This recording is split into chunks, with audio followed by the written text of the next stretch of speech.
Hey, what about thornless blackberries? They're great for food and beauty.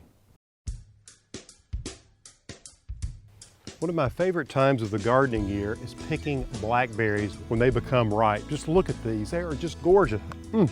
And so delicious. This particular variety of blackberry is called Washita. It's prized for its large berries and the fact that the canes are thornless.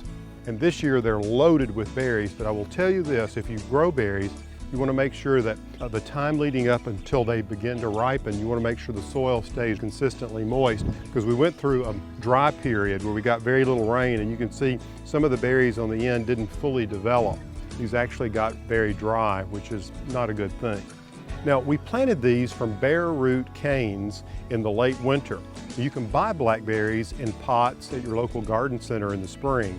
And if you get some of these varieties that are named after Indian tribes like Washita or Navajo or Arapaho, these things produce lots of big, juicy berries. And I like to harvest them in a shallow basket like this because they're so big and juicy, if you stack them up on top of one another, they get smushed. You don't want that delicious juice leaking out.